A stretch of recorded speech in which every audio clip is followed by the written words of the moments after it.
1984년 4월 30일 철광석이 유명한 함경북도 무산에서 3남매의 둘째 아들로 태어났다.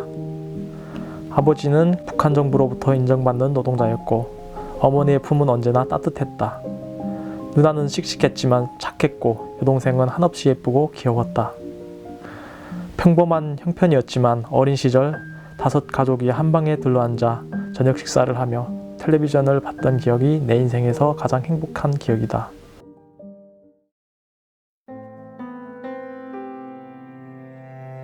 (1994년부터) 배급이 중단되었고 반년 정도 지나자 아버지는 식량을 구하기 위해 집안의 물건들을 장마당에 팔기 시작하셨다. 누나와 나는 친척집들을 찾아 나섰다. 난생 처음 보는 친척집도 찾아갔다. 가족들 모두가 각자 알아서 생존해야 하는 삶이 시작되었다. 집에서 누가 나가도 어디로 가느냐고 묻지 않았다. 굶주림이 계속되던 1996년 7월 17일 아버지께서 늦은 시간에 집에 돌아오셨는데 다음날 아침에도 그냥 누워 계셨다. 엄마가 어디 아프냐고 묻자 배가 아프다고 하셨다. 그리고는 그날 오후 4시쯤 아버지가 돌아가셨다.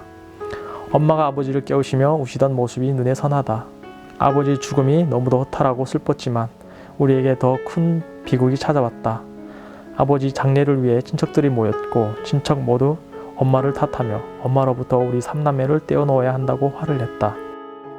그렇게 엄마와 자식들은 생이별을 해야 했다. 삼촌 집으로 떠나야 하는 기차에 올라탔다. 기차가 집 옆을 지날 때 사람들을 비집고 창가에 섰다. 쓰러질 듯 위태롭게 엄마가 길가에 나와 계셨다.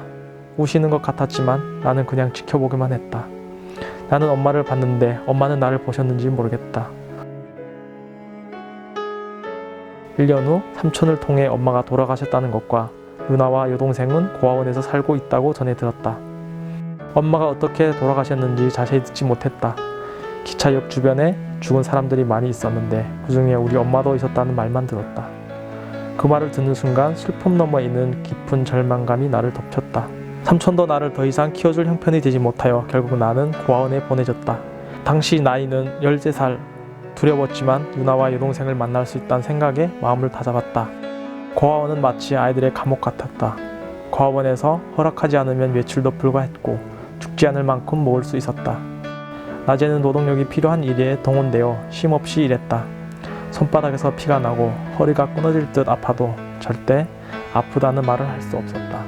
고아원에서의 삶을 버티지 못한 많은 아이들이 죽었다. 이 중에 사랑하는 나의 누나도 있었다. 누나를 내 손으로 묻으며 흘렸던 눈물이 지금도 내 가슴속에 흐르고 있다. 2007년 23살이 되었다. 산에서 나무를 하다가 헛디뎌 다리가 부러지는 사고를 당했다. 거동을 제대로 하지 못하는 상황에서 동생을 돌보기 벅찼다. 어려울 때 의지했던 막내 삼촌 집으로 동생을 보냈는데 시간이 지나도 돌아오지 않았다. 나중에 동네 사람들에게 물어보니 삼촌네 집 방향이 아닌 반대 방향으로 걸어가는 것을 봤다는 사람들이 있었다. 동생과 그렇게 헤어졌고 아직도 소식을 모른다. 살아있기를 바랄 뿐이다. 동생까지 잃고 더 이상 북한 땅에서 살아야 하는 이유가 없었다. 2010년 탈북을 결심하고 준비를 시작했다. 밤새 산을 넘었지만 긴장했던 탓에 힘들지 않았다. 바로 강을 넘기 시작했다. 강에 들어가서 몇 발자국 안 걸었는데 이내 발이 땅에 닿지 않았다. 강물을 2번 삼키고 나니 죽음의 공포가 몰려왔다. 그리고 미친 듯이 헤엄을 치기 시작했다. 더 이상은 안 되겠다고 포기할 무렵 서보니 땅에 겨우 발이 닿았다. 중국으로부터 넘어와 사람들 눈에 띄면 안 되기 때문에 산에서 지냈다. 그러던 어느 날 먹을 것을 구하여 몰래 산으로 돌아오던 중 뜻밖의 조선족 할아버지를 만났다. 할아버지는 내가 북한에서 왔음을 알아보셨고 말을 걸어오셨다. 처음에는 경계했는데 할아버지의 설명을 들어보니 북한에서 오는 아이들을 한국으로 보낸 경험이 있다고 하셨다. 그리고 나를 도와주겠다며 선뜻 먼저 한국행을 제안해 주셨다. 지금 생각해보면 중국에서 객사할 수 있었던 나를 위해 하나님이 보내신 분이란 생각이 든다. 할아버지의 도움으로 제3국을 거쳐 한국으로 입국했다. 26살에 입국한 대한민국은 정말 신세계였다. 아는 사람이 한 명도 없는 낯선 땅에서 무엇을 어떻게 시작해야 할지 몰랐다. 하나님을 믿거나 교회에 다닐 생각은 추호도 없었다. 그럼에도 불구하고 도움이 필요했기에 어쩔 수 없이 교회에 나갔다.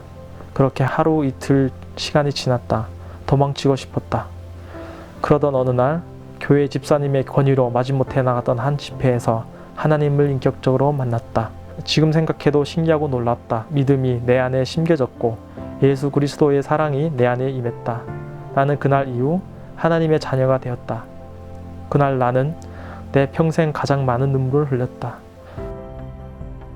30살 나이에 받아주는 학교가 있을지, 너무 오랜 기간 하지 않았던 공부를 내가 따라갈 수 있을지 자신이 없었다.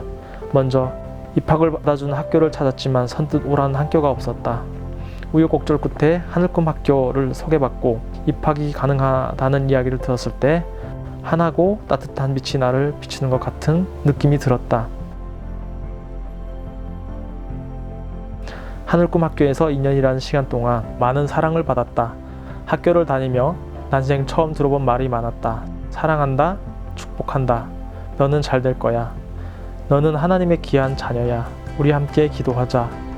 너로 인해 북한의 영혼들이 하나님 앞으로 돌아오게 될 거야. 어린 학생들과 함께 살고 공부하는 것이 쉽지 않았지만 행복했다. 하늘꿈 학교를 다니며 하나님께서 나에게 소망함을 허락하시고 그 길을 인도하고 계신다는 확신이 생겼다. 하늘꿈 학교를 졸업하고 한동대학교에 입학하여 현재 법학부 4학년에 재학 중이다. 북한에도 법이 있지만 인민들을 위한 것이 아니다. 이 영역에 나의 역할이 있을 것이란 믿음과 무언가 하고 싶은 소망함이 있다. 때로 외롭고 힘들지만 하나님을 붙들며 하루하루 최선을 다해 살아가고 있다. 나는 어떤 대가를 지불하더라도 통일이 되면 고향 땅에 돌아가 그리스도의 사랑을 전할 것이다. 절망과 어둠만이 가득한 북한에서 슬픔 속에 신임하는 나의 고향 사람들을 생각하면 가슴이 찢어지는 고통을 느낀다. 하나님이 바라시는 통일이 하루빨리 이루어지기만을 바란다.